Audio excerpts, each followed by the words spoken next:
tokoh-tokoh ahli Al-Quran masih banyak hingga saat ini di seluruh dunia. Baik saudara-saudara sekalian, sebagai kesimpulan kita dari perkuliahan kali ini, dari pembahasan yang telah disebutkan di atas, kita dapat simpulkan bahwa sekali lagi ulumul Quran itu terdiri dari dua kata. Yang pertama ulum, jamak dari ilmu, dan Al-Quran. Jadi kalau disebut ulumul Quran itu artinya ilmu Al-Quran. Kata ulum yang disandarkan kepada Al-Quran telah memberikan pengertian bahwa ilmu Al-Quran tidak sedikit.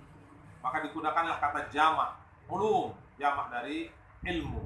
Artinya ilmu Al-Quran itu banyak, ya, sehingga digunakanlah kata jamak menunjukkan banyaknya ilmu-ilmu yang merupakan kajian dari Al-Quran.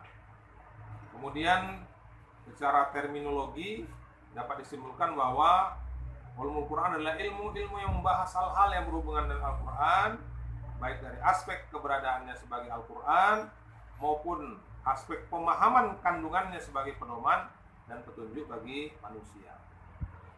Ulumul Quran merupakan suatu ilmu yang mempunyai ruang lingkup yang pembahasan yang sangat luas. Ulumul Quran meliputi semua ilmu yang ada kaitannya dengan Al-Quran. Setiap hal yang berkaitan Al-Quran ini disebut ulumul Quran, ya. Ilmu tafsir termasuk ulumul Quran. Ilmu-ilmu bahasa Arab juga ada kaitannya dengan Al-Quran. Samping itu masih banyak lagi ilmu-ilmu yang tercakup di dalam ulumul Quran. Secara garis besar kita simpulkan bahwa ilmu Al-Quran itu terdiri dari dua pokok bahasan. Yang pertama berkaitan dengan riwayat-riwayatnya, ya, macam-macam qiraatnya, tempat turunnya, waktu-waktu turunnya, dan sebab-sebabnya. Yang kedua, ilmu yang berhubungan dengan dirayahnya, yang memerlukan analisis, ya, memerlukan pemahaman yang lebih mendalam. Karena memang ayat Al-Quran ini ada yang distilahkan dengan muhkamat, mudah kita memahaminya, tapi ada juga ayat yang mutasyabihat, perlu takwil, perlu tafsir, sehingga kita tidak sembarangan memahami Al-Quran itu, sehingga kita dapatkan pemahaman yang benar, insya Allah. Kemudian ilmu Al-Quran itu terus berkembang sejak zaman Rasul, zaman sahabat, kemudian tabi'in, sampai sekarang ini ilmu Al-Quran itu terus dibahas, ya, karena Al-Quran itu merupakan mukjizat yang tidak akan pernah habis.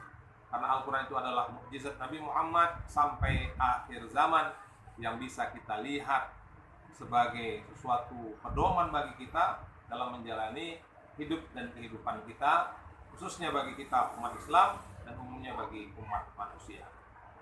Baiklah, pertumbuhan dan perkembangan ilmu Al-Quran itu menjelma menjadi suatu disiplin ilmu, ya, tidak serta-merta menjadi suatu ilmu, tapi ada prosesnya, ya, ada prosesnya, sehingga Al-Quran itu sampai saat ini bisa kita baca, bisa kita pahami, dan tentunya bisa kita amalkan dan kita dakwahkan. Mungkin demikian saja, ya, perkuliahan kita kali ini. Kita lanjutkan pada pertemuan yang akan datang, di pertemuan yang kedua. Bagi saudara-saudari yang ingin mempelajari ulumul Quran ini lebih lengkap, silakan dimiliki buku-buku yang berkaitan dengan ulumul Quran, ya.